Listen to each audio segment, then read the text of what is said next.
Welcome to the Waking Up Podcast. This is Sam Harris. Okay, a little housekeeping before I introduce today's conversation. First, there's this increasingly difficult issue of communicating with you all. Email is the primary way I attempt to do this. And all I can say is if you're not on my email list, you are guaranteed to miss stuff. In fact, even if you are on my list, it seems you might be missing stuff. Because I've heard my emails are landing in the promotions tab on Gmail. This might be happening on other services as well. I'm told there's nothing I can do on my side to remedy this.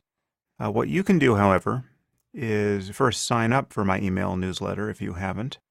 How to do that is obvious on my website. There's a link on the top titled Newsletter. And then you'll receive an email confirming that you actually want to be on the list. And once you do that, if you find that my emails are landing in promotions or spam, you need to move one of them into your inbox. And then our AI overlords at Google will probably notice what you've done and then deliver my emails into your inbox going forward. Now, I'm spelling this out because email is really the only way you're likely to hear about what I'm doing reliably. Social media just doesn't really work for this purpose. If you're following 100 people or more on Twitter, you'll know that the tweets get pushed down in your timeline and you may never see half of what you're following. And if you're following me on Facebook, there's no guarantee you'll see what I post at all. Not everyone knows this. Some of you have asked why I sometimes sponsor my own Facebook posts, which is essentially paying for them to be ads. This is actually an attempt to reach people who are already following me. On Facebook, you now have to pay to reach your own committed audience. This is a very good business. So all I can say is that if you want to be guaranteed to hear about my next podcast or book or live event, you just have to get on my email list. Then train Google or your email client to put my emails in your inbox. And I'll have several things to announce in the coming weeks. We have a neuroimaging study on political belief that will soon be published. I'm actually going to post my first job offer soon. I need to hire a project manager to help oversee more or less everything that I'm doing. So if you want to hear about that, or you happen to know someone who you think might be perfect for that job, again, get on my email list. I also have some great podcast guests coming up, including Garry Kasparov, the former world chess champion, who for many years has been one of the most incisive critics of Vladimir Putin. Understanding Putin has suddenly become much more relevant, unfortunately, for obvious reasons. And I'll also be speaking with Maajid Nawaz, whom you all know. And I've got the journalist Lawrence Wright coming on, who's written fantastic books about Al-Qaeda and Scientology and other distortions of culture and cognition. But on today's podcast, I'll be playing the audio from the first of two live events I did with Richard Dawkins in Los Angeles last month. These were fundraisers for his foundation, the Richard Dawkins Foundation for Reason and Science, which is also in the process of merging with the Center for Inquiry, making them the largest foundation for defending science and secularism from politically weaponized religion. Their work is suddenly even more relevant in the U.S. because although Trump himself isn't a religious demagogue, he's promised to appoint a few to the Supreme Court. And he's also put a creationist in charge of the Department of Energy, which both stewards our nuclear weapons and funds more basic science research than any other branch of government. So now we have Rick Perry in charge of all that.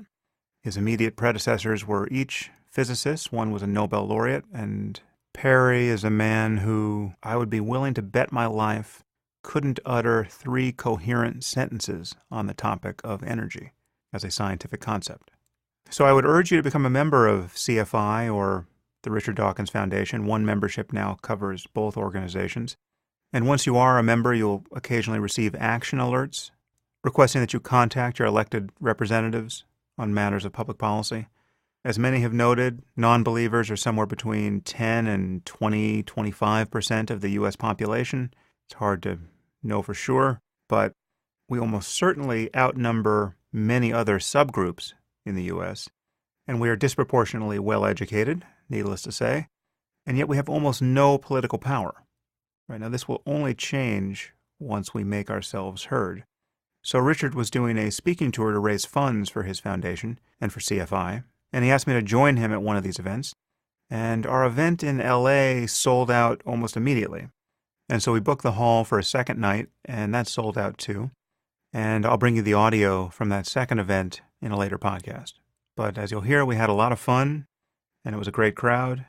And it was really satisfying to have a conversation like this live, as opposed to privately over Skype. So, as I'll say at the end, this has given me an idea for how to produce some more podcasts like that. And now I give you an evening with Richard Dawkins, the first night. Thank you all for coming. This is really, it's an honor to be here, and it really is an honor to be here with you, Richard. I get to return the favor. He had me at Oxford, I think, 5 years ago. So welcome to Los Angeles. So I'm going to, this is going to be very much a conversation, but what I did, I was worried about this. I wasn't worried about tonight. I was worried about tomorrow night. My fear was that Richard and I would have a scintillating conversation tonight, and then tomorrow night try doggedly to recapitulate it word for word, and yet feign spontaneity. And if you know my position online, you know that doesn't work. So what I did is I went out to all of you asking for questions, and I got thousands. And so I picked among what looked promising. So I can guarantee that the two nights will be reasonably different because different questions will come up. But we won't hew too narrowly to the questions. We'll just have a conversation. But as we come out here, I find that I want to ask you, Richard, about your socks, and I'm not sure what the question is, but I've just come from Las Vegas, the conference of PsyCon, and one of the things we had was a workshop on cold reading, which is the technique whereby so-called mentalists are supposed to read each other's thoughts, and what they're really doing is just simply looking at the clothes and the general appearance and assessing it. And we had to pair off for this workshop, and I was with a nice young woman, and we sort of sized each other up. And I said to her, I think I'm getting that you come from somewhere in the west of the States. I think maybe not California, maybe a bit further north. And of course, I was simply reading her label, which said she came from Oregon. And then she summed me up, and she said, I think you may have some problem with your eyes. Maybe colorblind. And I'm serious about this. I'm trying to spread a meme for wearing odd socks. There's a kind of tyranny of forcing us to buy socks in pairs.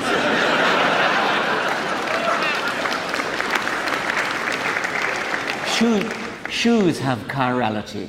Left shoe and right shoe are not interchangeable. But socks don't. And when you lose one of a pair of socks, you're forced to throw the other one away, which is absurd. So what I want... Although, honestly, Richard, you just told me a story that suggests that shoes are interchangeable. Oh, my God, that's right. That's rather an embarrassing story. Someone is going to find this on the relevant video on the internet. I will tell the story now. You've let the cat out of the bag. I was doing a television film called Sex, Death, and the Meaning of Life.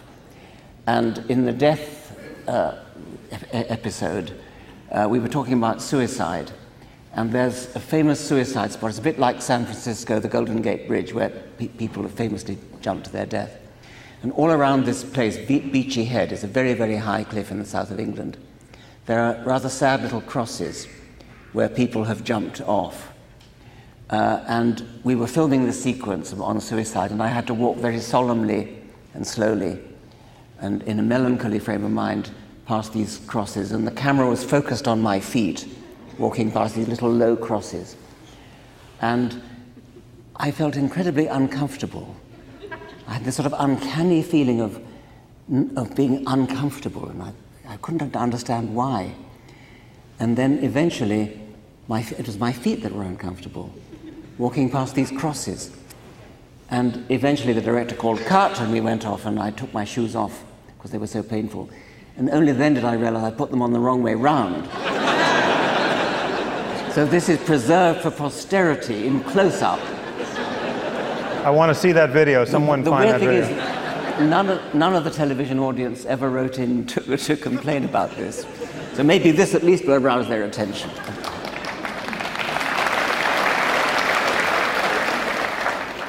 So the first question, Richard, which I thought could provoke some interesting reflection, is why do you both court so much controversy? Well, we don't, do we? I mean, we don't court it. It pursues us. Well, I mean, what I've noticed is that there are undoubtedly people who are friends of ours, colleagues of ours, who agree with us down the line, who seem to feel no temptation to pick all of the individual battles we pick. And one doesn't have to be a coward not to want to fight all of these culture war battles, although it helps. But we have friends who are decidedly not cowards, someone like Steve Pinker, he stakes out controversial positions, but he is not in the trenches in quite the same way as we are. And I'm wondering what you think about that. I mean, did you see a choice for yourself? Do you find yourself revisiting this choice periodically? I think it's a perfectly respectable position to take, that a scientist has better things to do. And I don't take that position, and I think you don't either. I do think it's important to fight the good fight when science, when reason has vocal and powerful and well-financed enemies. And so I'm not sure what particular battles the questioner has in mind when he says we court controversy. But I suppose I believe so strongly in truth. And if I see truth being actively threatened by competing ideologies which actually not only would fight for the opposite of truth, but would indoctrinate children in the opposite of truth, I feel impelled to fight, only verbally. I mean, I don't feel impelled to actually get a rifle or something. Well, there's time yet. So, I guess the dogma that has convinced so many fellow scientists and intellectuals, academics, that there is no reason to fight. Certainly, one of those dogmas is Stephen Jay Gould's idea of NOMA, non-overlapping magisteria. That strikes me as a purely wrong-headed and destructive idea. Do you want to explain that? I think so. I think we probably agree about that. Non-overlapping magisteria. He wrote a book called, what was it again called? The Rock of Ages? Rock of Ages, that's right. So science has the age of the rocks and religion has the Rock of Ages. And the idea was that science and religion both have their legitimate territories, which they shouldn't impinge upon each other. Science has the truth about the real world, and that's science's department. Religion has what he described as moral questions and, I think, deep questions of existence. Meaning and morality. Yeah. Well, I would strongly dispute the idea that we should get our morals from religion. For goodness sake, whatever else we get our morals from, it must not be religion. That would be, and if you imagine what the world would be like if we actually did get our morals from the Bible or the Quran, it would be totally appalling, and was appalling in the time when we did get from the Bible. It is now appalling in those countries where they get it from the Quran. So let's get our morals from religion. As for the deep fundamental questions, I take those to be things like, where did the laws of physics come from? What is the origin of all things? What is the origin of the cosmos? What happened before the Big Bang? Those are scientific questions. It may be that science can never answer them, but if science cannot answer them, sure as hell religion can't answer them. I don't actually think anything can answer them if science can't. It's an open question whether things like the origin of the physical constants, those numbers which physicists can measure but can't explain, the origin of the laws of physics, whether those will ever be explained by science. If they are, well and good. If they're not, then nothing will explain them. The idea, Steve Gould was careful to say that these separate magisteria must not encroach on each other's territory, and so the moment religion encroaches on science territory, for example, in the case of miracles, then it's fair game for scientific criticism. But my feeling about that is that if you take away the miracles from religion, you've taken away most of why people believe in them. People believe in the supernatural because they believe biblical or Quranic stories which suggest that there have been supernatural miracles. And if you deprive them of that, then they've lost everything. To take Christianity as only one example, that has been spelled out in every generation. I mean, starting with Paul, he said, if Christ be not risen, your faith is vain. Yeah, exactly. Yes. Or something close to that. Yes. So you can't get around the fact that religious people care about what's true, and they purport to be making truth claims about the nature of reality. They think certain historical figures actually existed. Some of them may be coming back. Yes, virgin birth. Books, issue occasionally from a divine intelligence, and so there's just no way to. Yes. I never met Gould, but I just can't believe the currency this idea has in science. I agree. It's become very fashionable among the scientific establishment. It was more or less endorsed by the U.S. National Academy of Sciences. As for the separation, as for the idea that religion doesn't stray into science's territory, imagine the following scenario. Imagine that some sort of scientific evidence, perhaps DNA evidence, were discovered, perhaps somewhere in a cave in Palestine, and it was demonstrated that say, Jesus never had a father. I mean, it's inconceivable how that could happen. Just suppose it was. Suppose there was scientific evidence. Can you imagine theologians saying, "Oh, that's science. That's not our department. We're not going to." They're not going to. I mean, they would love it. It would be meat and drink to them. Yeah. Many people who are not atheists believe that your efforts against religion are wasted, and that the net result of your work is to simply offend religious people. There's a widespread myth that people can't be reasoned out of their faith. Please talk about this. It's just uncanny that there are the most memorable quips and quotes and phrases. Anything that is aphoristic seems to have undue influence on our thinking. And there's this aphorism that is usually attributed to Swift. And I think he says something like it. It's not quite the version that has been passed down to us, but this idea that you can't reason someone out of a view that he wasn't reasoned into. And this just strikes the mind of Homo sapiens as so obviously true. And if you look at my inbox, it is so obviously false. So tell me about your experience reasoning with your readers. I think it would be terribly pessimistic to think that you cannot reason. I mean, I think I'd just give up, probably die, if I thought I couldn't reason people out of their silliness. I would accept. Would you agree with this, that there are some people who demonstrably do know all the evidence and even understand the evidence, but yet still persist in? Yeah, well, so there'll be a couple of questions that will bring us onto that territory, because I think there's more to reason about than science has tended to allow, or that secular culture has tended to allow. So people have these intense transformative experiences, or they have these hopes and fears that aren't captured by you saying, don't you understand the evidence for evolution? But there's just more of a conversation that people don't tend to have. But yeah, I would agree that people certainly resist conclusions that they don't like the taste of. I can think of two examples. One I mentioned in the reception beforehand. A professor of astronomy somewhere in America who writes papers, mathematical papers, in astronomical journals, in which his mathematical ideas accept that the universe is 13.8 billion years old, and yet he privately believes it's 6,000 years old.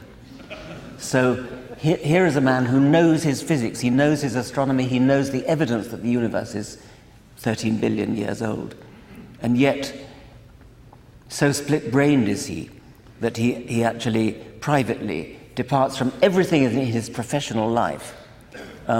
Well, surely we have to accept that he I don't know, cannot be reasoned out, but I mean, he already knows the evidence and will not be reasoned out of his foolishness.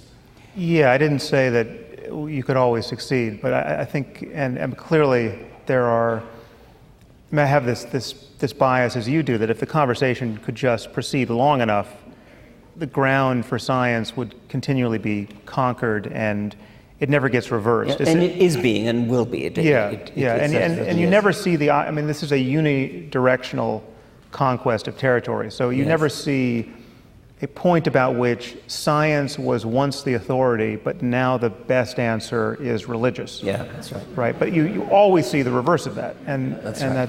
And actually, most scientists who call themselves religious, if you actually probe them, they don't believe really stupid things like six-day creation and things. Most of them don't. Yeah, although I find that Christian scientists, not Christian scientists as in the cult, but scientists who happen to be Christian, believe much more than your average rabbi. This is a way. That's true. Yeah. This Christianity is, and Muslim scientists no doubt return the favor. I get the feeling your average rabbi, like your average chaplain of an Oxford college, doesn't actually believe in God at all. Yeah. I've met that rabbi. So there's a couple of fun questions here that I just wanted to hear Richard react to. Are there any biological extinctions that you would consider virtuous? For instance, should we eradicate the mosquito? You have 10 seconds to decide.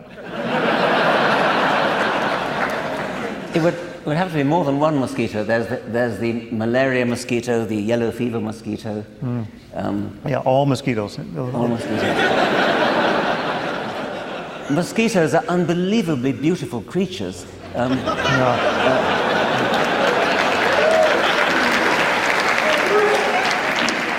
That's the most irrational thing ever. The great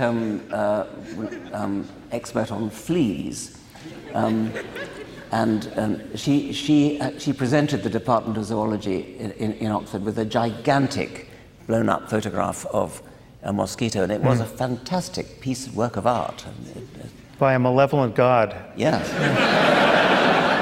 If ever there were proof of God's malevolence, it's got to be the mosquito. I have no hesitation in killing individual mosquitoes.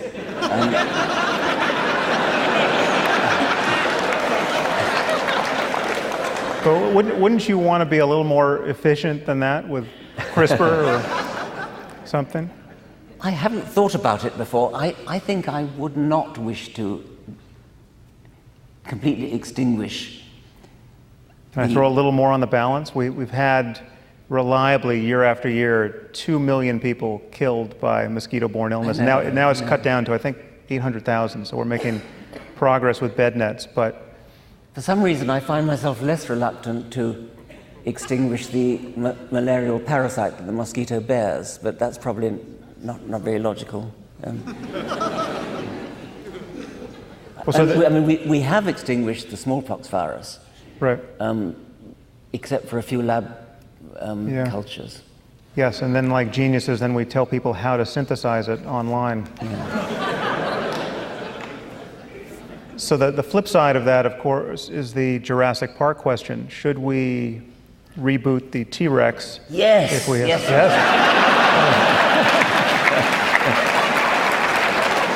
That's fantastic. I thought the Jurassic Park method of doing it was incredibly ingenious, and I loved that. What was not ingenious was the ludicrous injection of, was it chaos theory or one of those 9 days wonder fashionable things? I don't remember. But the idea of getting mosquitoes in amber and extracting DNA and reconstructing dinosaurs, that's an amazingly good science fiction idea, if only it were possible. Unfortunately, the DNA is too old for that to happen. If it were, I would definitely wish to see that done. What could go wrong?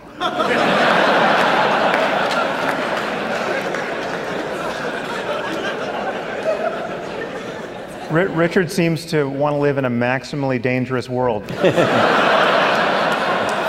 Filled with mosquitoes and T-Rexes. So now, you and I were speaking about your books. You've written some very important books on 10 years apart, and so you have a anniversary this year of The Selfish Gene, which is the 40th. And The Blind Watchmakers has its 30th anniversary, and Climbing Mount Improbable is the 20th, and then The God Delusion is the 10th.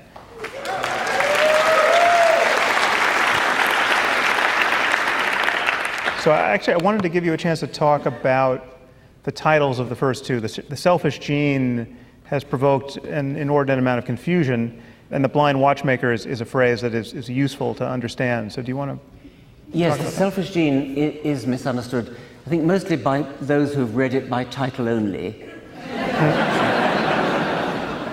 as opposed to the rather substantial footnote to the title, which is the book itself.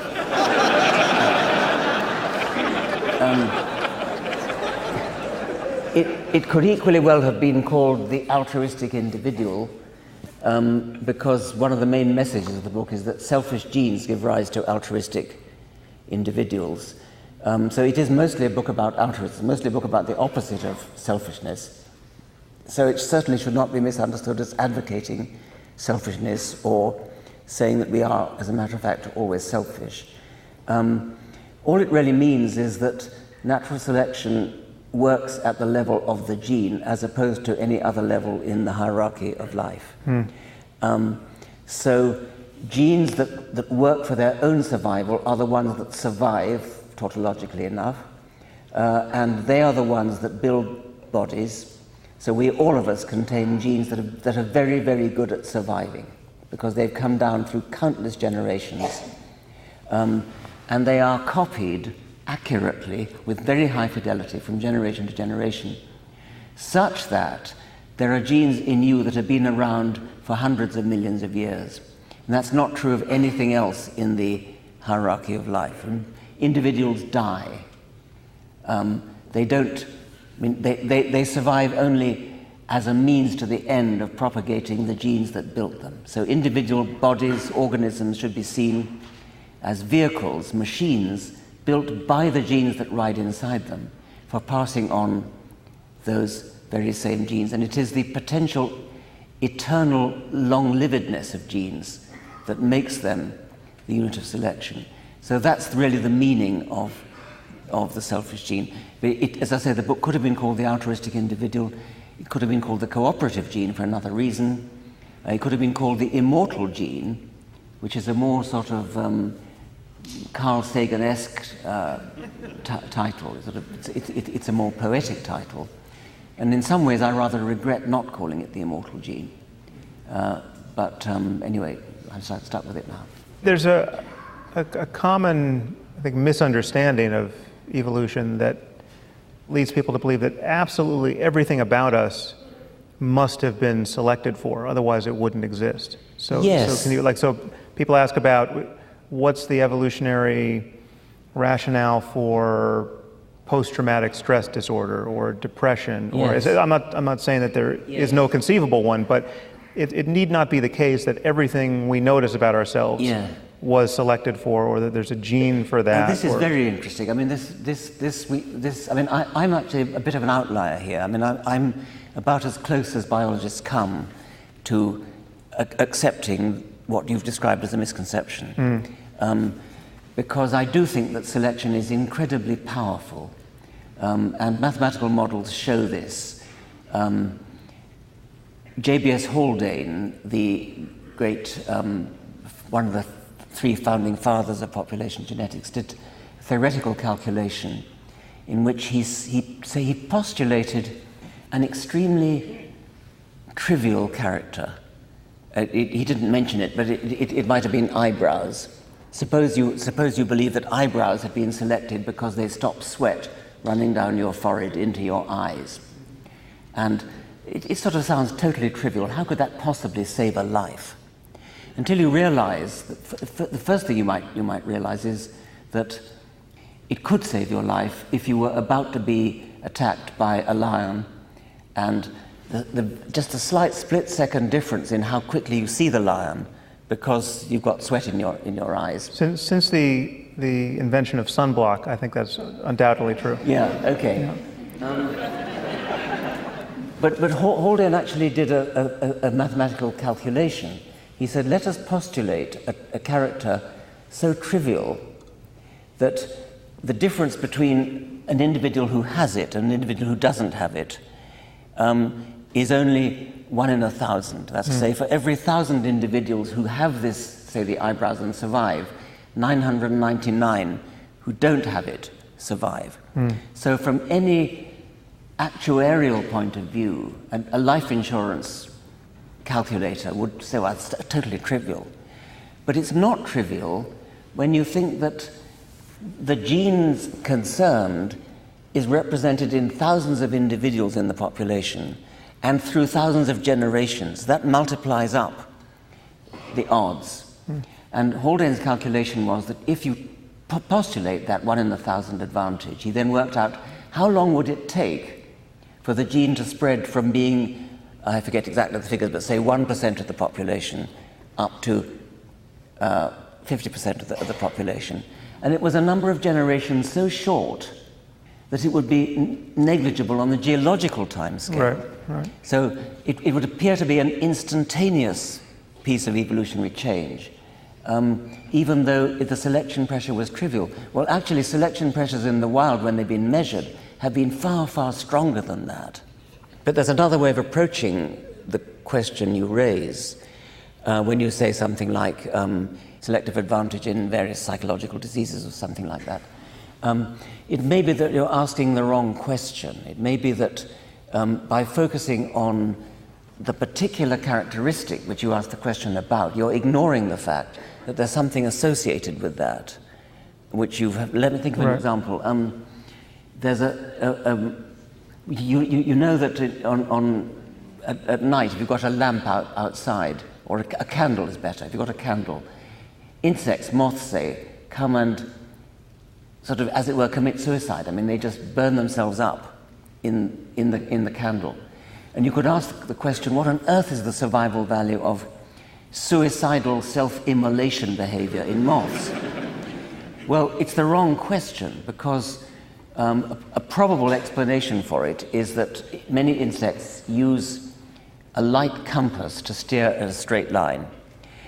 Lights at night, until humans came along and invented candles, lights at night were always at optical infinity. They were things like the moon, the stars, or the sun during the day.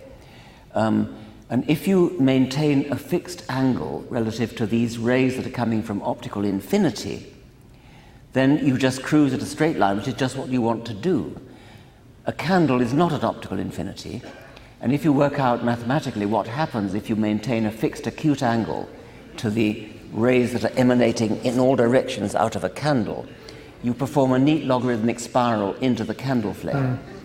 So this is an accidental byproduct of a mechanism which really does have survival value. So you have to rephrase the question, what is the survival value of maintaining a fixed angle at light rays? And then you've got the answer. So to ask the question, what's the advantage of suicidal self-immolation? You've shifted to the wrong question. Right. And there are related issues. So there are things which provide some survival advantage if you have one copy of the gene, but if you have both copies, then it's deleterious. Yes. Like sickle cell anemia.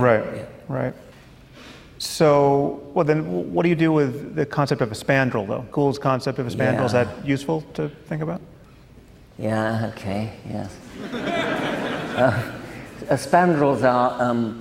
Lewontin and Gould wrote a notorious and overrated paper in 1979 in which Gould went to King's College, Cambridge, where there's the most beautiful building, and the Gothic arches have gaps, inevitably form gaps, which are called spandrels, and they actually have a name, and they're often filled with ornamentation. And the spandrels themselves are accidental byproducts of something which really matters, which is the Gothic arch. And so the point they were making is that things that we it's really almost the same point that I was making just now about asking the wrong question. Right. Spandrels are You can't ask, what's the purpose of a spandrel? That's right, yes. Derivative of the thing exactly. you were building. Yeah. Yes, yeah. What are your thoughts about artificial intelligence? Please discuss its relationship to biological evolution and how it could develop in the future. I think it's a question for you, Sam. Yes, it might. Well, I fear everyone's heard my thoughts on artificial intelligence. I find this increasingly interesting. It's something that I became interested in very late. And in fact, unless you were in the AI community until very recently, the dogma that had been exported from computer science to neuroscience and psychology and adjacent fields was that AI basically hadn't panned out. I mean, there was no real noticeable success there that should get anyone worried or particularly excited. Then all of a sudden people started making worried noises, and then there were obvious gains in narrow AI that were getting sexier and sexier. And now it was really the first time I thought about the implications of ongoing progress in building intelligent machines, and progress at any rate. It really doesn't have to be that Moore's law continues indefinitely. It doesn't. We just need to keep going, and at a certain point we will find ourselves in the presence of machines that are as intelligent as we are. They may not be human-like, although presumably we'll build them to be as much like ourselves in all the good ways as possible. But this interests me for many different reasons, because I'm actually worried in terms of existential risk. It's on my short list for things to actually worry about. But the flip side of that is that it's one of the most hopeful things. I mean, if anything seems intrinsically good, it's intelligence, and we want more of it. So insofar as it's reasonable to expect that we are going to make more and more progress automating things and building more intelligent systems, that seems very hopeful, and I think we can't but do it. And the other point of interest for me, and this is kind of my hobby horse, is that it's actually what we were talking about on stage last time, some years ago when I wrote The Moral Landscape. I'm interested in collapsing this perceived distance between facts and values, the idea that morality somehow is uncoupled to the world of science and truth claims.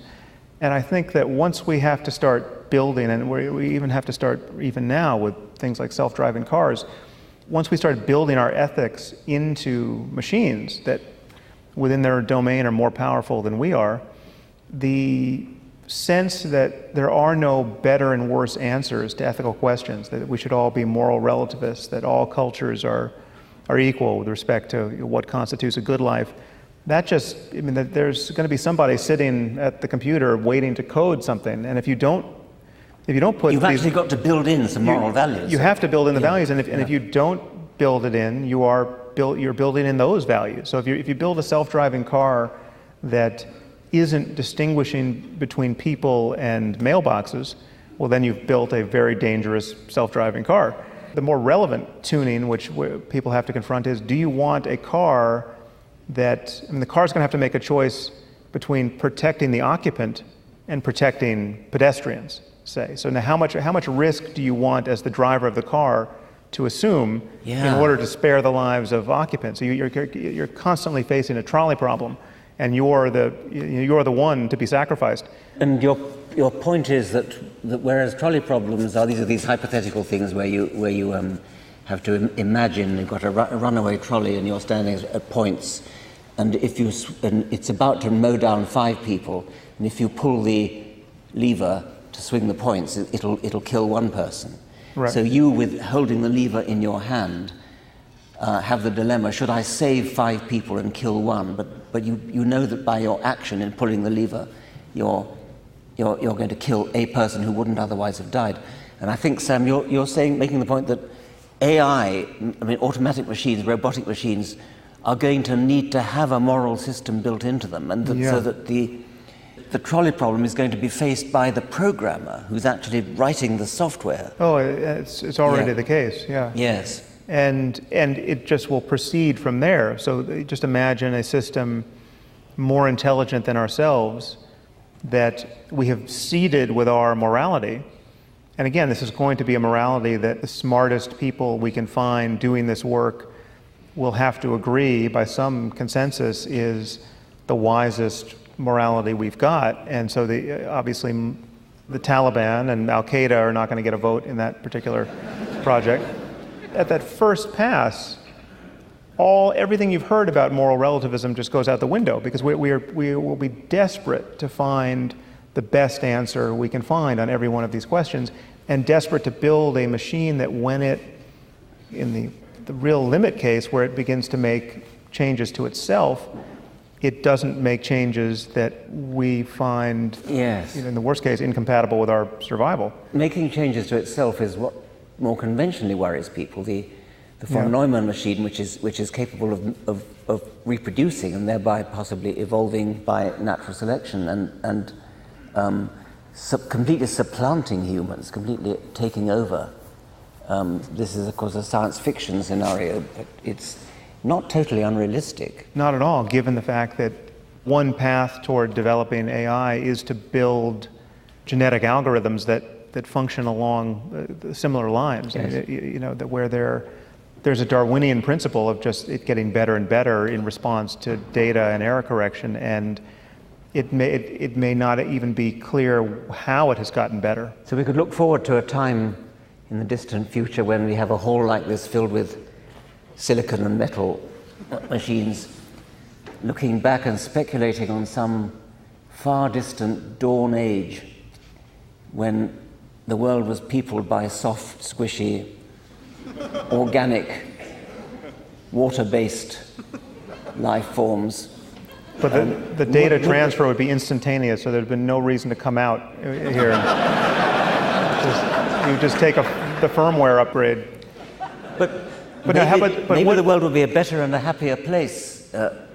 Well, my real fear is that it won't be illuminated by consciousness at all, because I'm agnostic at the moment as to whether or not mere information processing and a scaling of intelligence by definition gets you consciousness. It may in fact be the case that it gets you consciousness. I'm not conscious, by the way. It is a very difficult philosophical problem, I think. Why? I mean, it would seem to be perfectly possible to build a machine or an animal or a human which can do all the things that we do, all the intelligent things that we do, all the life-saving things that we do, and yet not be conscious.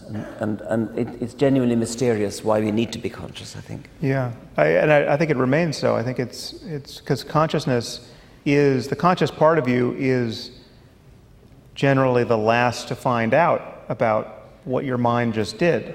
You're playing catch up, and what you call consciousness is, in every respect, an instance of some form of short-term memory. Now, there's different kinds of memory, and this is integrated in different ways, but there's just a transmission time for everything. So you can't be aware of a perception or a sensation the instant it hits your brain, because it's hitting your brain isn't one discrete moment. And so there's a whole time of integration, and so the present moment is this layered, subjectively speaking, it's this layering of memories, even when you are distinguishing the present from what you classically call a memory. And so it is a genuine mystery why consciousness would be necessary, or what couldn't a machine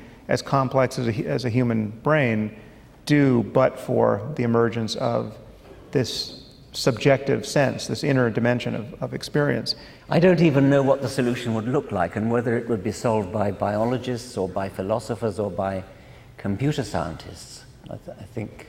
Well, I'm just worried that, and that is, you've just articulated what philosophers call the hard problem of consciousness. It's hard to imagine what answer would fit in the space provided that would be truly explanatory. If you just say that this wiring diagram of neurons or any other computational units, you have a sufficient number, they're integrated in a certain way, they're firing at whatever hertz. That's what you need for consciousness. Let's just say that's so. So if you lose that tuning, then there's nothing that is like to be that system. The lights go out. But if you tune it up in precisely that way, well, then consciousness emerges. that, again, that strikes me as a kind of statement of a miracle. And so, I mean, that's not the sort of explanatory work most other scientific theses do. And so it is a genuinely hard problem. But my concern with AI is that we will just ram past it, and we will find ourselves in the presence of intelligent systems that will be so competent, and we will have built them in a way to play upon our intuitions of emotion, and we will obviously build appropriate emotions into them, and they'll be aware of our emotions. And if you finally build robots that are humanoid, that are so good that they're no longer uncanny to us, you get out of what's called the uncanny valley, and they no longer look creepy, now they just look perfect.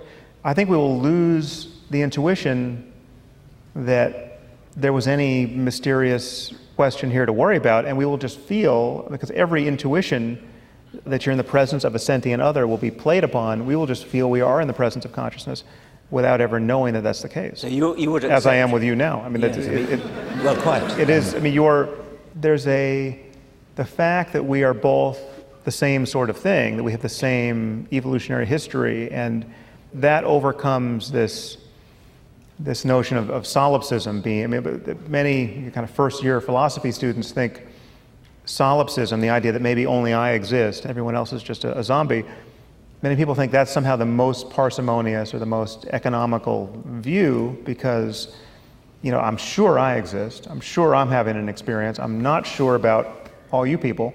In fact, I can't even see you people. Have you heard Bertrand Russell's solipsism story? Bertrand Russell got a letter from a lady who said, "Dear Lord Russell, I'm so delighted to hear you are a solipsist. There are so few of us around these days."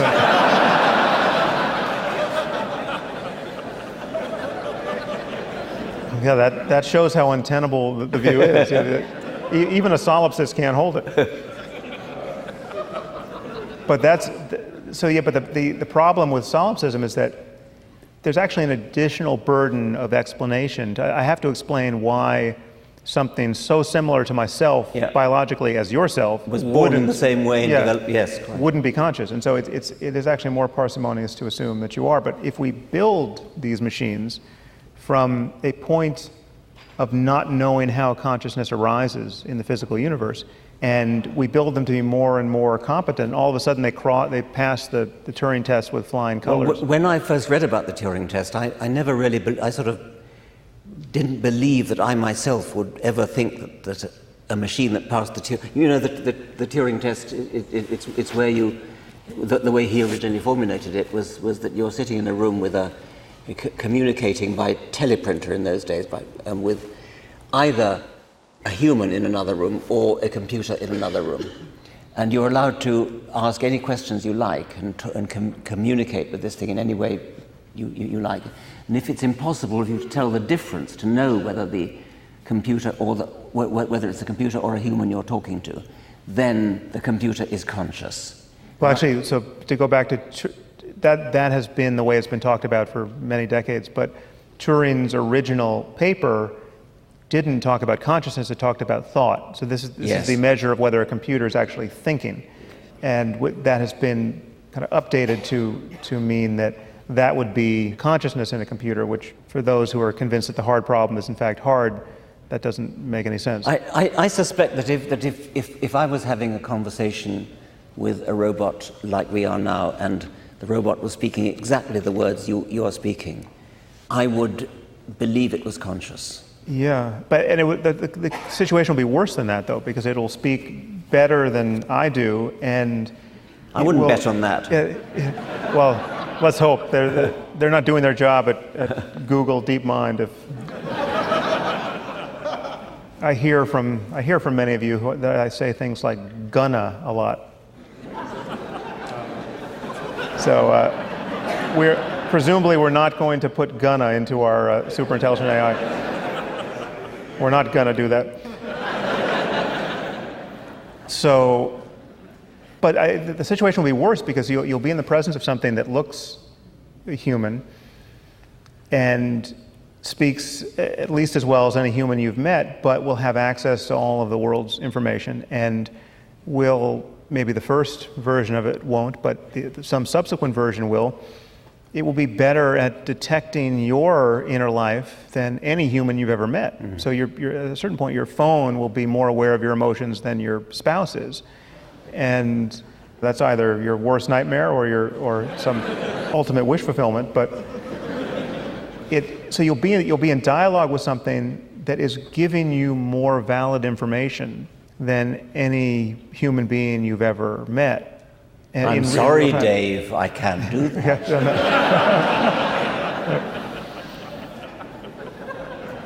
My concern is that we'll lose sight of the problem.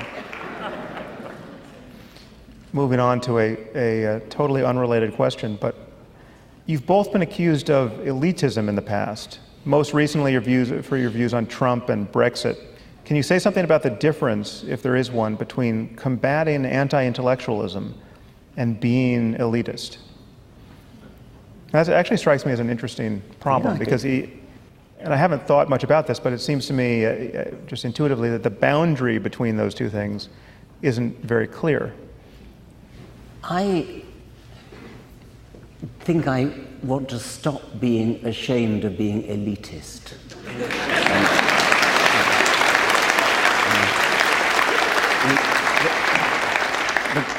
The point has been often made that when you are going to have an operation, you want an elite surgeon.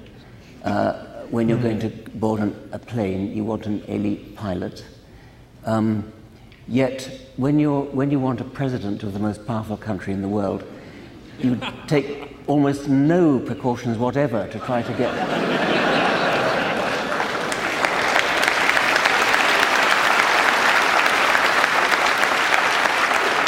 And in my country, Britain, has just undergone what amounts to a long-term catastrophe, which is the decision to leave the European Union. Well, okay, let's not prejudge that. Let's say it might not be a catastrophe. But what is absolutely certain is that the issue of whether Britain should leave the European Union was and is a much too complicated and sophisticated question to be decided by idiots like me and like the British people. This is why we have a representative democracy rather than a plebiscite democracy.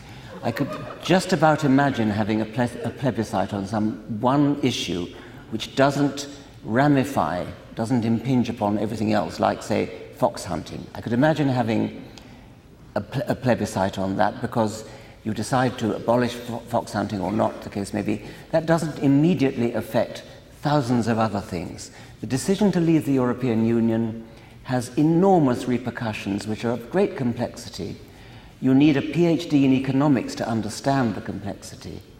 And yet Cameron, who will go down in history as a moron, for reasons of internal politics within his own party, put this to a plebiscite, to a referendum. He didn't even take the precaution of building in the requirement of a two-thirds majority. In the United States, a constitutional amendment requires a two-thirds majority. There's a built-in resistance, there's a hurdle, there's a barrier, there's a bar that has to be cleared of a two-thirds majority, because it is a major, major change that has long-term implications. The Brexit decision is not something that can be reversed at the next election. It's irrevocable. It's for keeps. And it was decided on a 50% majority, where it was quite clear from the polls that opinions were just jumping up and down like that. And the day of the vote, there happened to be a spike on that day. And so now we're stuck with something, I won't say forever, but certainly for a very, very long time frame, well beyond the next election. I am an unashamed elitist with respect to this. Some of the reasons that I heard from personal acquaintance for why people voted to leave the European Union were, oh, well, it's nice to have a change. Or, oh, well, I prefer the old blue passport to the European purple one. this is the kind of thing, this is the kind of reason that people voted. You know, you probably read that the day after the Brexit vote, the most common thing to be Googled in Britain was, what is the EU? So I think, for all the odium that it gathers, I'm content to be described as an elitist.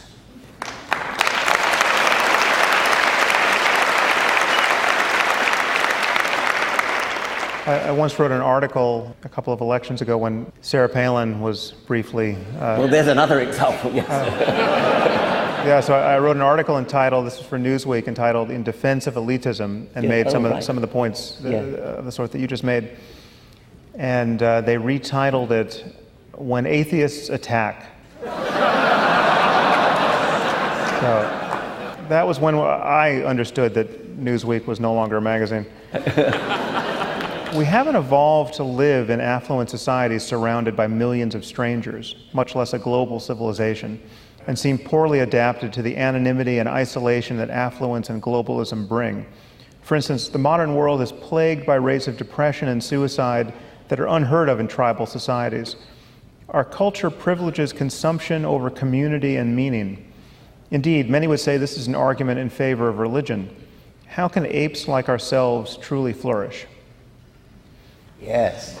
That's, well, let's take the first, that is an important question. It is, yes. But let's take the first part first, because it lands in a question that we've heard before, which is, and in fact it's also here in some other form, you know, how do non-believers, how do purely rational people find meaning in life and all of that. But the first part is, we are at odds with our ape-like, small group, tribal, primate genome, and we have not evolved to be in a condition of full-time anonymity with most of the people we come in contact with. And so when you think of our online lives, when you think of even this circumstance, this is very unnatural. I mean, just imagine getting something like 1,400 people in this room now.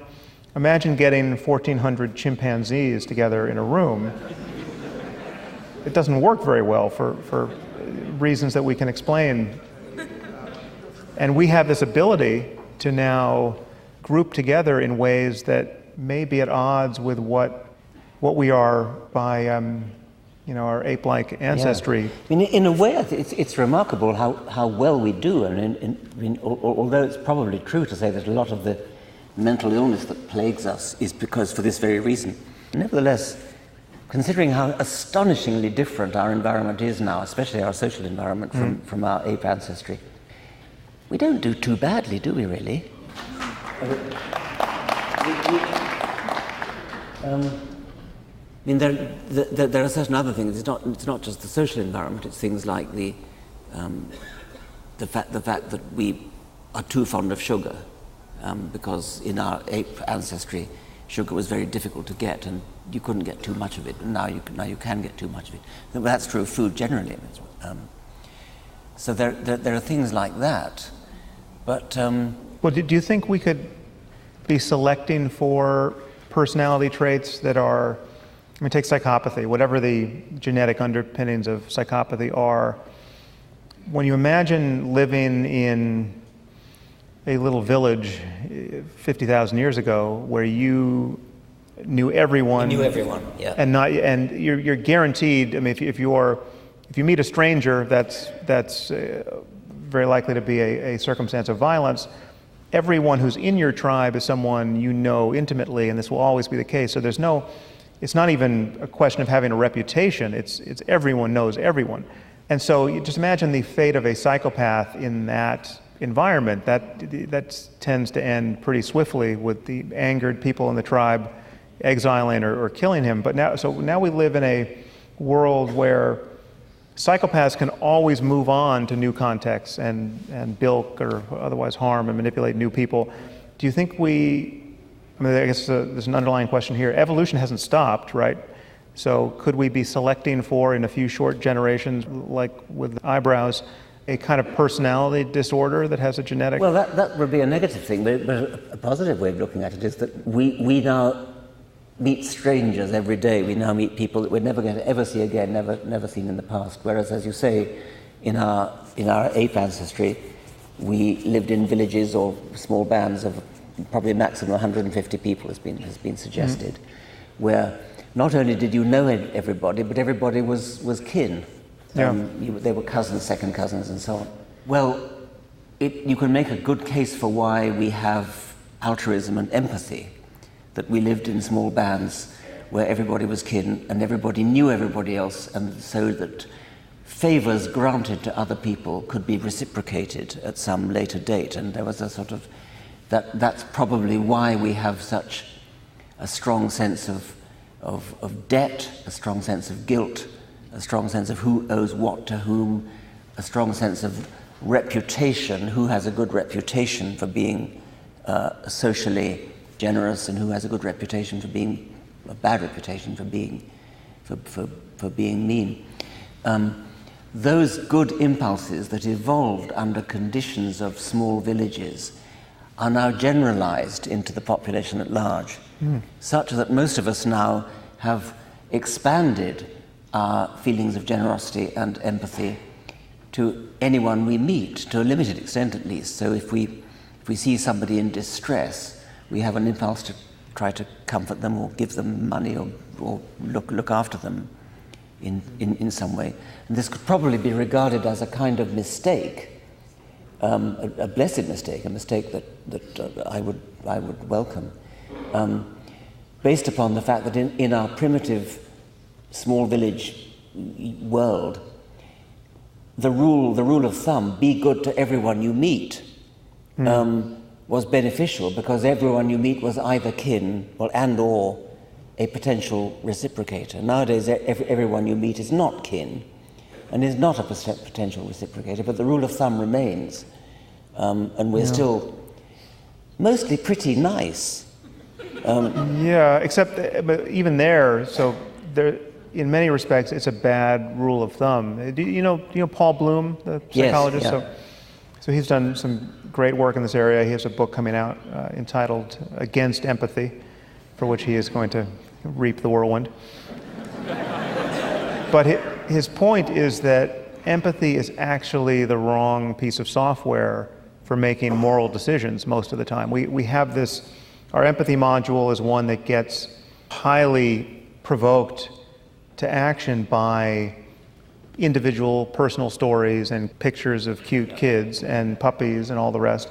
But we just can blithely ignore statistics and so the numbers of people who die in, let's say, a civil war like Syria now, the eyes of the moral conscience just glaze over. Yeah. What's the difference between 100,000 and 400,000? I don't know. I've never seen that many things. And yet you tell me about one kid, and this is, people have done fascinating and really harrowing research on this topic. Paul Slovic has done these experiments where you show people one needy little child and ask them to, this is now an experimental context, ask them to give money, and how much would you give?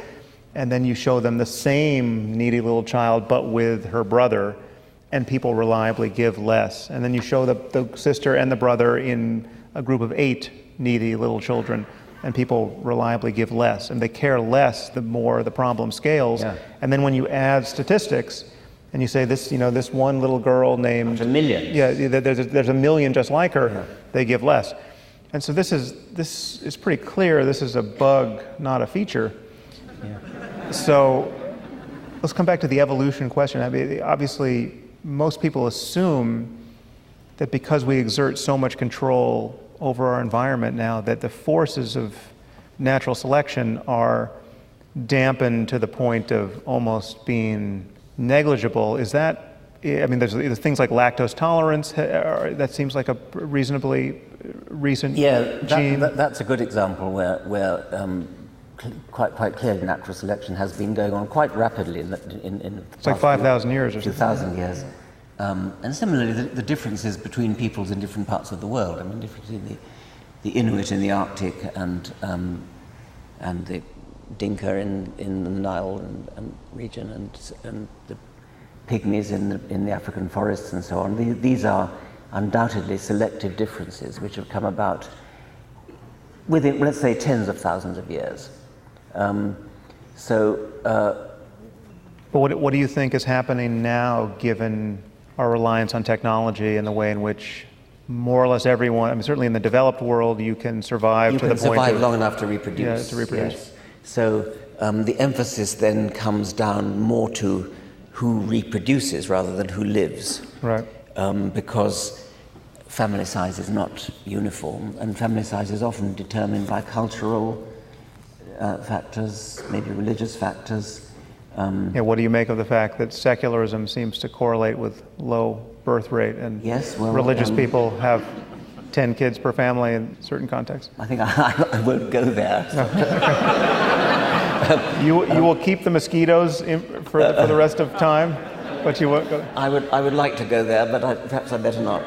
We're being given the cue that we should move on to audience questions. Okay. I want to ask one more. We'll save though. that one up for tomorrow night, maybe. Okay, but one more just to round out that final topic. Do you think humans should take charge of their own evolution? Did I just say evolution the way Brits do? You see the power of good company? That's the only word I know where we are actually embarrassed about how to pronounce the word. You mean Brits are embarrassed about it? I was sufficiently embarrassed to ask a Latin scholar what is the correct pronunciation. Right. Not that it matters, it is in fact evolution, but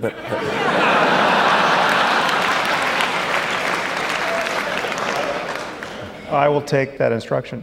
So do you think we should take charge of our evolution through genetic engineering, not only eradicating genetic diseases, but improving intelligence and physical strength?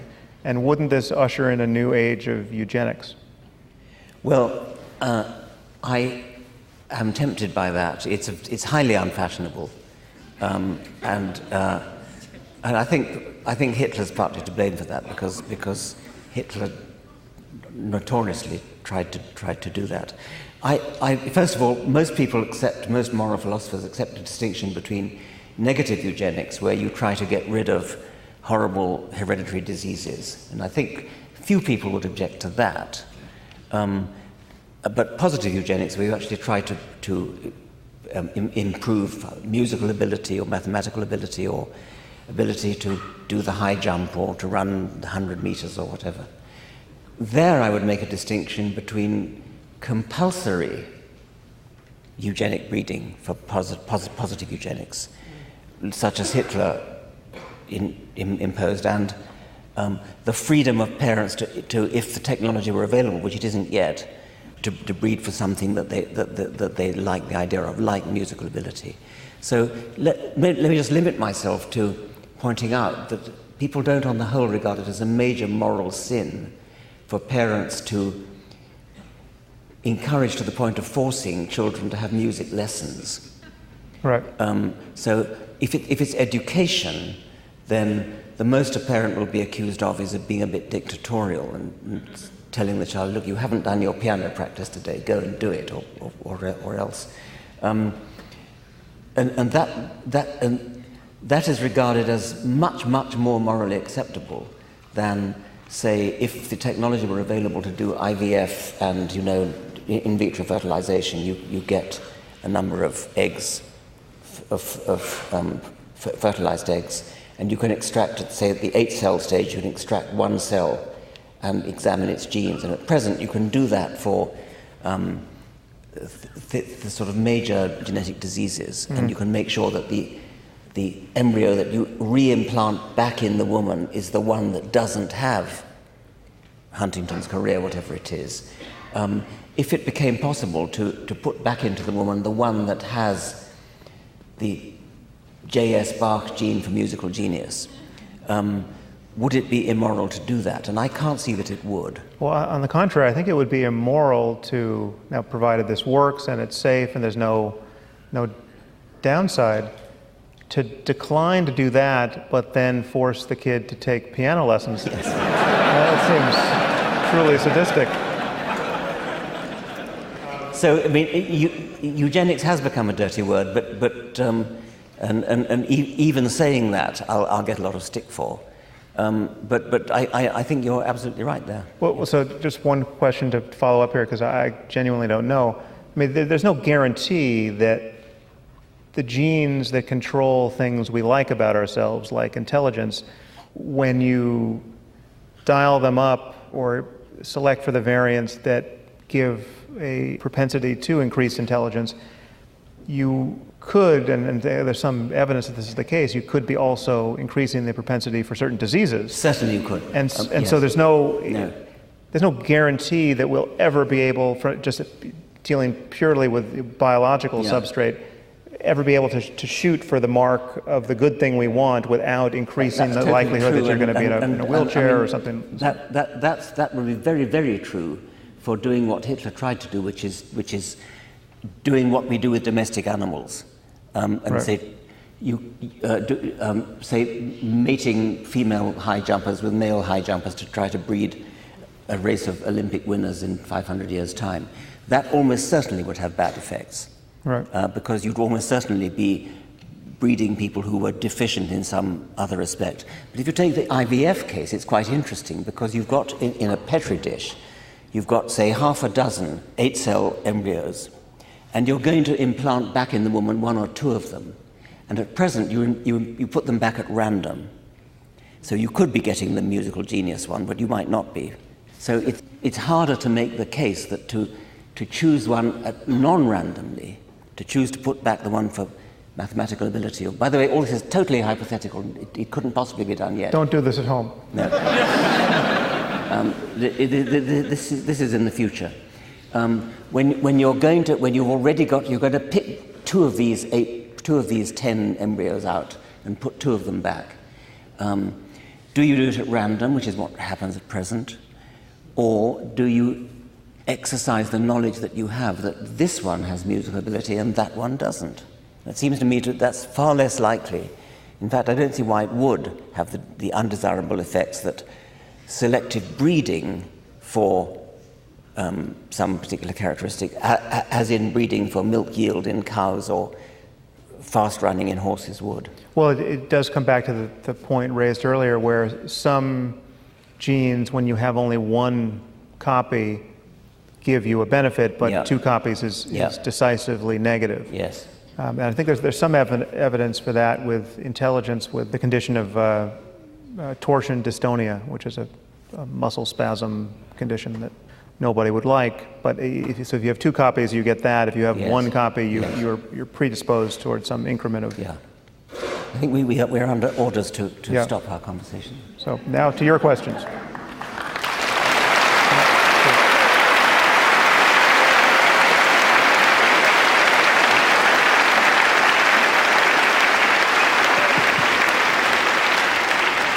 Could we have the lights up? Could we have the lights up? Yes, thank you. All right. There you are. We have a microphone in the orchestra and one up there, so we're going to do alternating questions. Hi. So I think everyone here, most of us, kind of see how really absurd religious people can be. But there are a lot of them. I think we all meet people who aren't so absurd, these seemingly innocuous religious people who aren't young earth creationists and aren't homophobic and things like that. Do you still wish these people to be non-religious? Do you still think the world would be better if they were not? Other things being equal, yes. Yeah. I mean, how would it not be? I can't imagine. Well, so I don't want to purge them or anything like that. I guess it's important to specify what you mean by non-religious. Clearly, we want people to be rational, open to the best evidence, open to the best arguments, and that just so happens to have the very seditious effect of destroying much of what people count as being religious. But there are experiences that I would be happy for people to have, but I just want them to interpret them differently or interpret them honestly. So, I mean, I don't mind people having the experience of ecstasy or awe, or even to a point where it's exactly the sort of experience that has justified the religious claims that people have made for thousands of years. But What I don't want them to do is then lie to themselves and to other people about what those experiences prove or mean. And so to take someone like, Francis Collins, who's running the NIH, he's a medical geneticist, but he's also an evangelical Christian, and he came to his faith. I mean, when you hear how he came to it, you'll know the ground had been prepared. He was hiking, and he came upon a frozen waterfall, and it was surprisingly frozen in 3 streams, and this put him in mind of the Holy Trinity. And this is a verbatim quote: "Then I fell to my knees in the dewy grass and gave myself to Christ." So that is that leap there from the frozen waterfall to Christ that where I would want to push back against the religious interpretation. To be fair, he is not a creation. He's not a young earth creationist. No. Yeah, hi. I'm curious about how the rapid rise of information technology over the past 10, 15 years and the distribution amongst the entire population has sort of affected the way that we really talk to each other, and not only that, but share information. And I'm curious if you guys think that there's a better way that we could have been designing our systems, and also whether or not, the level of consumption of digital media versus how people used to consume print media and read newspapers, books, whatever. If you think that there is a decline in reading and, extension of this sort of new media, which may not be as intellectually stimulating for the population. Am I the only one in this room who's starting to find it difficult to actually read long books? Have you noticed this, that it's getting harder to read a 600-page book? I feel like I'm a canary in the coal mine for this, but it's not necessarily a bad thing that it's, it is information coming in other ways, but I think it does pose certain problems. It goes back to the question asked earlier about anonymity and distance and the fact that so much of our life is online now. Well, it also goes back to the thing we were talking about the villages with the 150 people. In a funny kind of way, we may be reconstructing villages which are not geographically located but distributed around the world, and they're sometimes referred to as echo chambers. Where you have a group of internet friends that you interact with, and you're given a distorted impression for world opinion because you only listen to the people in your own electronic village. We probably all suffered from that to some extent. It's quite an interesting sociological phenomenon, I think. Yeah. This is a paradox that many people have remarked on, that we have instantaneous access to more information than anyone has ever had access to. And it should be, and it really is easier and easier and easier to get the truth, to get the best facts, to debunk a lie. And yet it's also easier to curate your access to facts in such a way as to be in an echo chamber for the rest of your life. And you just can go through the looking glass on any one of these things and be a conspiracy theorist of any flavor forever. And because you're never meeting, or if you're generally not meeting these people, everything has this, online, everything has the same stature. You don't see that the website that is proving to you that 9/11 was a conspiracy, to bring down the buildings. You don't know that the person who coded that website was a 16-year-old in his underpants, and you're treating it like a bunch of Nobel laureates lined up and told you the truth. Sorry for any truthers out there who didn't like that, Philip. I'm curious to know what your opinion is of Elon Musk's argument that we're living in a simulation. And if you're unfamiliar with it, I can sum it up in 20 seconds. But... No, I'm familiar with it. It made it to this part of the simulation.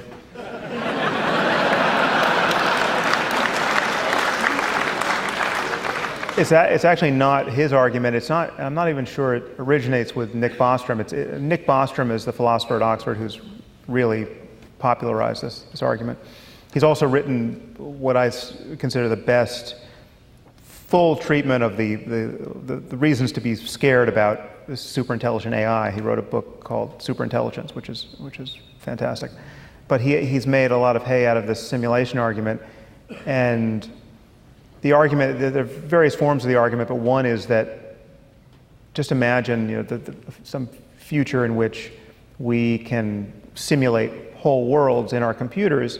Invariably, we're going to if provided mind and consciousness is just a matter of information processing, and certainly most scientists think that's the case, then we'll be able to simulate conscious beings like ourselves in our machines, and we will do that, and it seems almost by definition, then simulated worlds will outnumber real worlds by a factor of trillions. It's just a matter of having a sufficiently large cloud, which we will certainly have if we don't destroy ourselves. So if you imagine that that's where everything's headed, well, then you think that the chances are, just as a matter of probability, that it's far more likely that the fact that you find yourself in a world, it's far more likely that you have found yourself in a simulated one than a real one. Again, there are many variants of this. You could think about alien civilizations doing this, or you could just think about the future of humanity doing this. And my personal version is a future of humanity in which the Mormons do this, and in this world, Mormonism is true because they've built it into their simulation. Won't that be a surprise, Richard? I first met this in rather a good science fiction story by Daniel F. Galloy called Counterfeit World, and in which it's a super adventure story, and the hero eventually discovers that we are indeed in a... Well, he goes down into the simulated world in order to repair some fault. And he comes back into what he thinks is the real world, only to discover that is itself a simulated world from yet higher up. It's a good story. He's a good science fiction writer. What's up, guys? Thanks for coming. I just want to thank you guys both. You guys have really helped me just throughout my life. But I'm also curious to know, which do you think would come first? An openly gay president or an openly atheist president?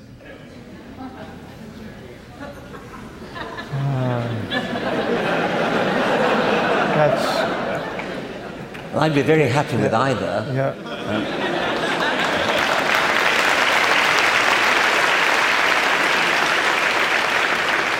And indeed, with an openly female president, by the way, as well.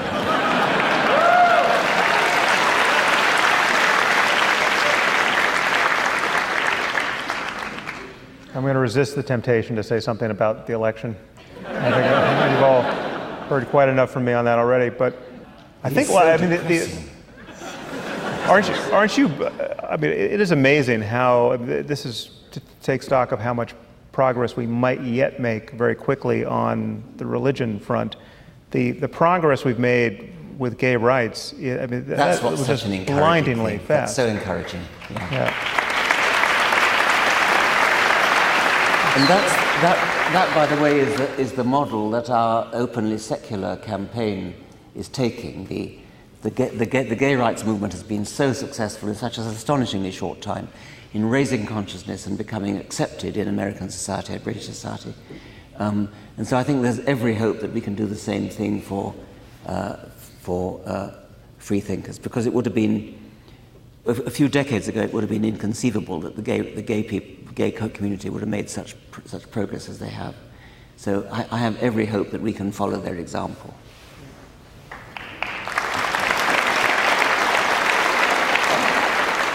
Hi. Sorry to go back to AI, but Sam, you mentioned briefly, correct me if I'm wrong, that of course we should want more intelligence in the world, but then you're also agnostic to the connection between intelligence and consciousness. And I know that you value the consciousness or the flourishing of conscious creatures. So why should we value intelligence? And I realize it's a weird question to ask in a room like this. But it's a good question. In that case, if you imagine that intelligence and consciousness can come apart and we could build more and more intelligent machines without necessarily building consciousness, there are many reasons why that should be worrisome, and it absolves us of a few concerns, because one concern is that we'll build more and more intelligent machines that, if they by definition become conscious, they will be able to suffer, and then we're building machines that can suffer. And then when you turn these machines off, have you committed a murder? I mean, is it like turning off your mother or your child? These are real ethical questions, and the term of jargon in this space, like in Bostrom's book, is mind crime. The idea that we'll be building machines that we're enslaving. I mean, do these machines like to work for us? Do they like the automaticity of their lives? But at a certain point, they might be able to tell us, and if we think they're conscious, well, then we suddenly have opened up a landscape of ethical concern and obligation toward creatures that may in fact be able to suffer more than we can. I mean, maybe they can suffer unimaginably, or be deprived of happiness that is unimaginably great, And so but if intelligence is not something that need be associated with consciousness even at a superhuman level, then the question is, how much intelligence do we want access to for our own conscious purposes? And I think we want quite a lot. I think we want machines that can solve puzzles in economics and in climate science and in neuroscience and in genetics that we can't seem to solve ourselves or solve in a time frame that is as useful as it would be if we could solve them overnight. In my view, intelligence is, leave aside all of the beauty it gives us access to. I mean, basically, it is the thing that allows us to safeguard everything we care about. The moment we find out that some pandemic has been unleashed through happenstance on the earth and we need a cure for it, well, how long does it take for us to develop that cure? The difference between 15 minutes and 15 years is huge, and that difference really is a matter of intelligence on some level. It's not obvious that intelligence goes with the ability to suffer either, by the way.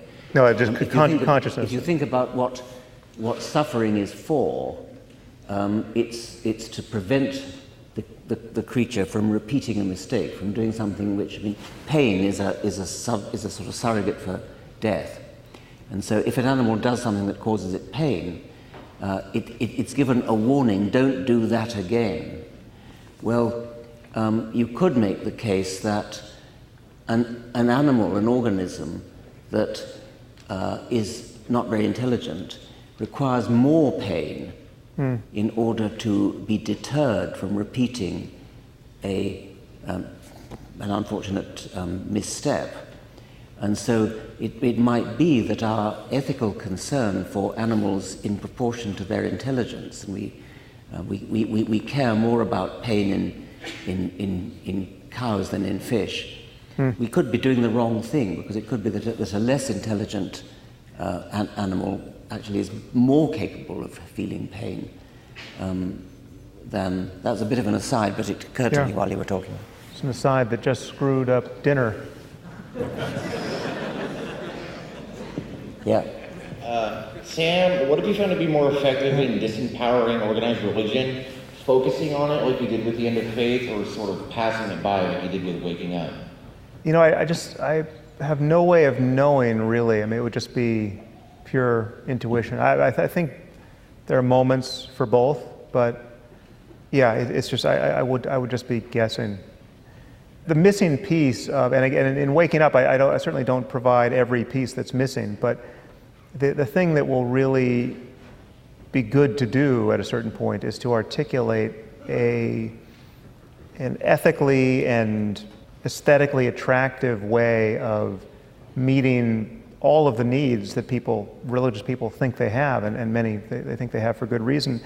And this, so building community and ritual and having a reason to gather once a week for some experience of profundity. I mean, all of this, I think, is a missing piece in secularism, and people get it in a piecemeal way. They get it just in a haphazard way. They find it in entertainment and in art, and they go to the museum, or they go to a sporting event, or they have a picnic, or they go to a TED conference, or they gravitate toward things that scratch the itch a little bit. But I think if the counterpoint to if the explicit counterpoint to religion of atheism or secularism is going to be, when it is offered, fully compelling to religious people, the replacements for what they care about have to be pretty salient in the end. I don't think you can replace everything that people care about in that space, but, I've said this before, when you lose your belief in Santa Claus, it's not like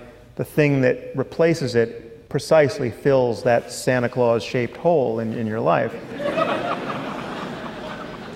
But you do move on to other things that are rewarding, and we need to make that in a contemplative, ethical, communitarian sense very obvious. Okay, this is the last question.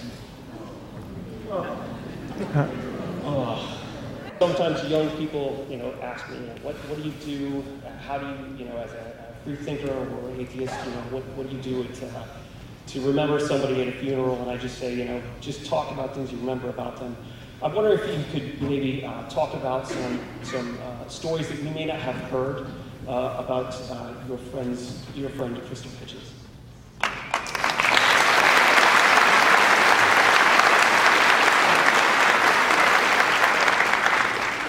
It's a depressing note to end on, but the thing that was so obvious to me from a purely personal, selfish side that was wrong with Hitch dying was that I had so little time with him. The last dinner I had with him, when he had cancer, we did a debate against two rabbis in Los Angeles, and we had dinner before that, and I was sitting across from him, and he was very sick. You can watch that debate. It was quite amazing to me, even at that point, that he made the trip for that debate.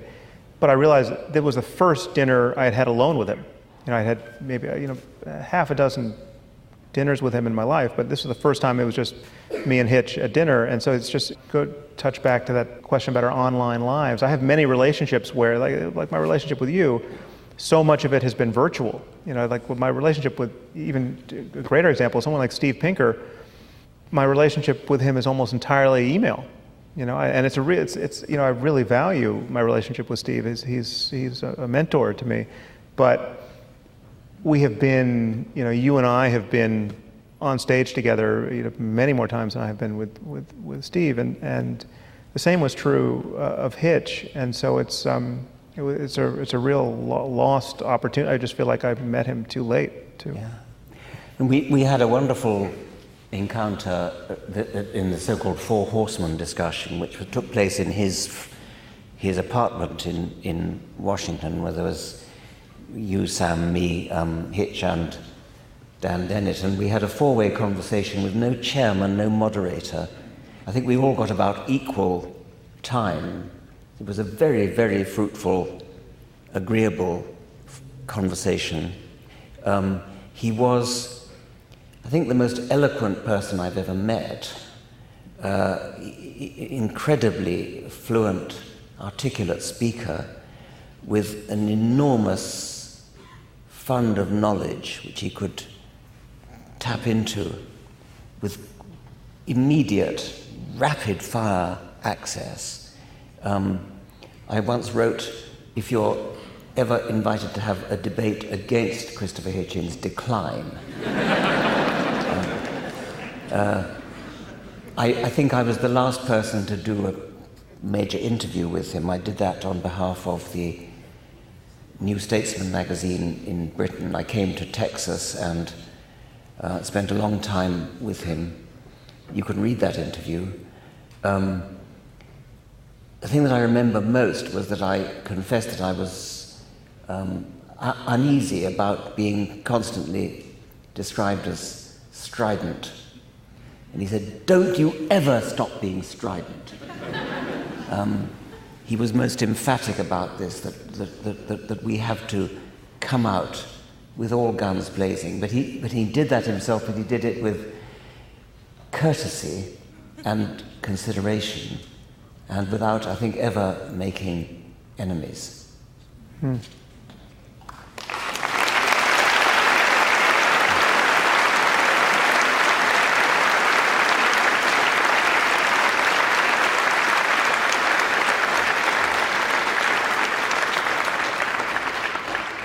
Dawkins and Sam Harris. Thank you all.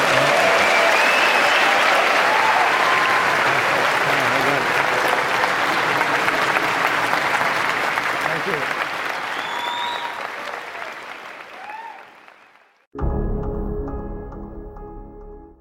Well, I hope you enjoyed that as much as I did.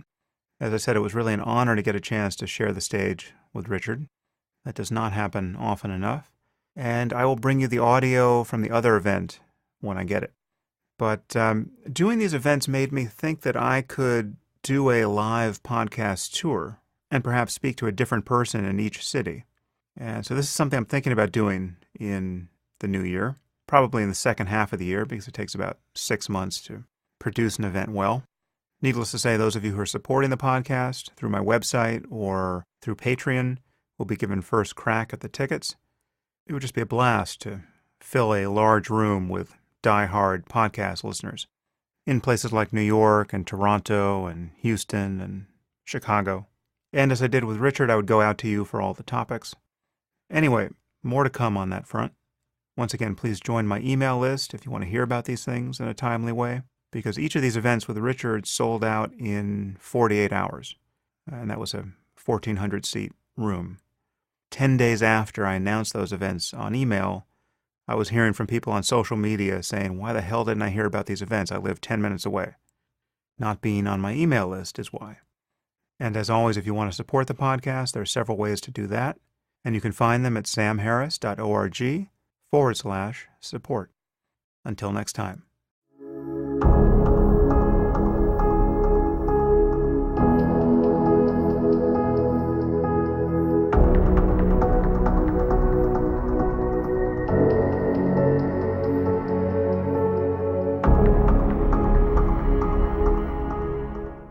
If you enjoyed this podcast, there are several ways you can support it. You can leave reviews on iTunes or Stitcher or wherever you happen to listen to it. You can share it on social media with your friends. You can discuss it on your own blog or podcast, or you can support it directly at samharris.org/support.